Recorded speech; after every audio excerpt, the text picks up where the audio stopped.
আসসালামু আলাইকুম, সবাই কেমন আছেন? আশা করি সবাই ভালো আছেন। আবারও চলে আসলাম নতুন একটা রেসিপি নিয়ে আপনাদের সামনে। আমি আজকে আপনাদেরকে তৈরি করে দেখাবো কিভাবে লাউয়ের কুসা ফেলে না দিয়ে, যেগুলো আপনারা লাউয়ের কুসা ফেলে দেন ওভাবে ফেলে না দিয়ে কিভাবে এত সুন্দরভাবে এত মজার একটা ভর্তা করা যায় লাউয়ের কুসা দিয়ে। এই কুসাটা দিয়ে আপনি ভাত খেলে আর কিছুই লাগবে না। এটা এই লাউয়ের কুসাগুলো দিয়ে হয়ে যাবে।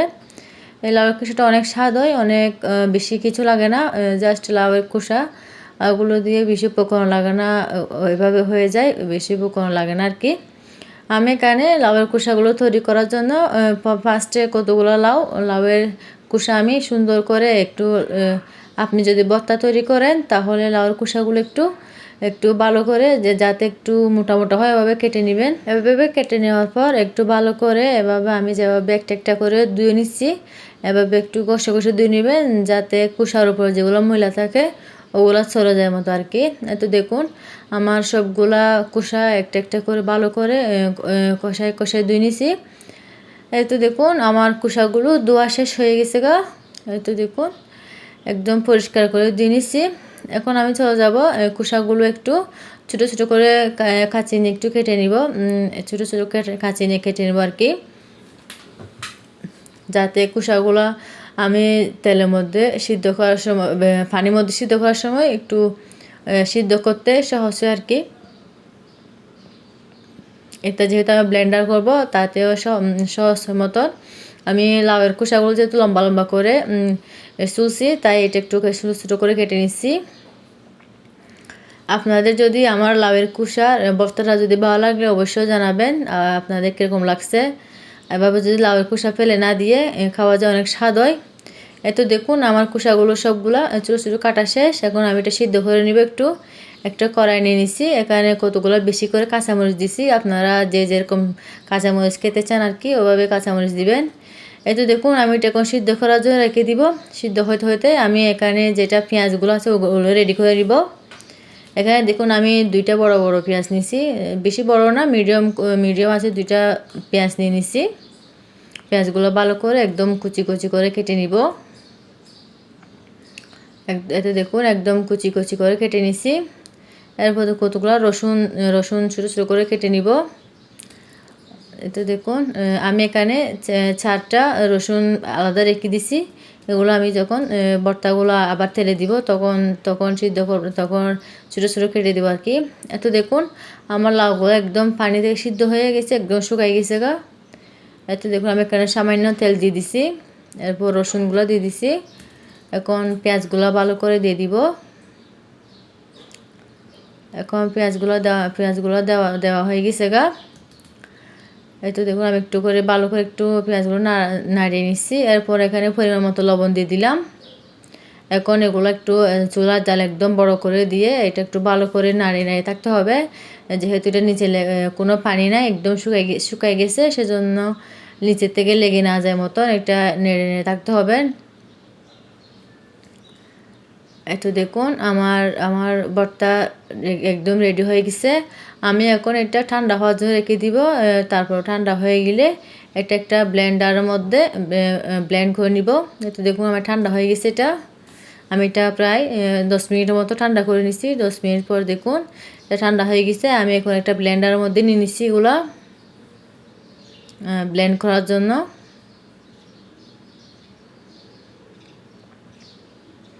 এত দেখুন আমি এটা এখন দেখুন কত সুন্দর ব্লেন্ড হয়ে গেছে। এটা আমি ব্লেন্ড করে নিছি। দেখুন কীরকম সুন্দর হয়েছে, স্মুথ একদম পারফেক্ট হয়েছে। আপনারা চাইলে এভাবেও খেতে পারবেন, কিন্তু এভাবে কোনো মজা নাই, এখানে কোনো স্বাদ হবে না আর কি। এখন দেখুন আমি একটা কড়াই নিয়েছি। আমি এখন একটা কড়াই নিয়ে এখানে অল্প, আমি একটু তেলটা একটু কম খাই, সেজন্য একটু তেলটা একটু কমই দিই। তেল না খেতে পারলে ভালো, সেজন্য আমি তেলটা একটু কম দিছি। এরপর আমি এখানে রসুন কুচি দিছি কতগুলা। আমি রসুন কুচি দেওয়ার পরে এখানে আস্ত 4টা শুকনো মরিচ দিয়ে দিছি। এগুলা সৌদি আরবের শুকনো মরিচ আর কি। এগুলা অনেক জাল হয়, একদম বাংলাদেশের মরিচের মতন, অনেক স্বাদ হয় এটা। জালও হয়।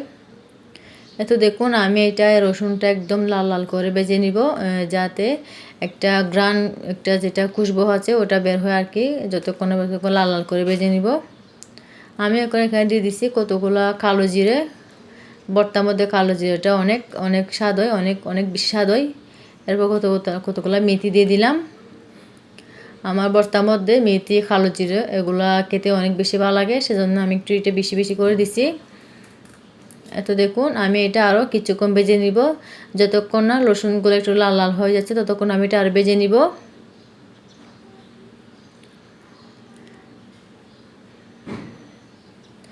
আপনারা অবশ্যই জানাবেন আমার ভিডিওটা কেমন লাগছে আপনাদের, আর পুরো ভিডিওটা দেখবেন না টেনে, আর আমাকে বেশি বেশি আপনারা সাপোর্ট করবেন, আমি যাতে আপনাদের সামনে আরও সুন্দর সুন্দর রেসিপি দিতে পারি।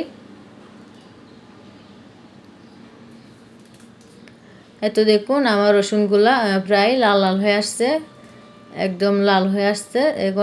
এখন যেটা আমি ব্লেন্ড করে নিচ্ছি ভর্তাটা, লাউয়ের কুসা ভর্তাটা ওইটা দিয়ে দিব। দেখুন কি সুন্দর একটা গ্রানও বের হয়েছে, এখন গ্রান বের হয়েছে। এখন রসুনটা একদম লাল লাল হয়ে গেছে গা। এখন আমি এখানে ভর্তাটা দিয়ে দিব।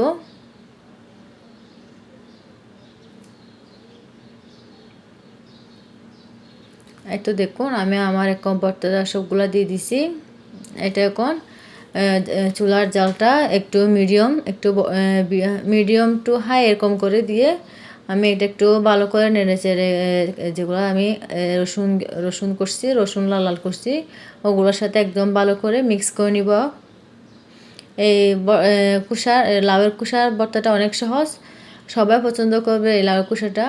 যদি এভাবে লাউয়ের কুসা খাওয়া যায় ফেলে না দিয়ে, অনেক বেশি মজা হয়।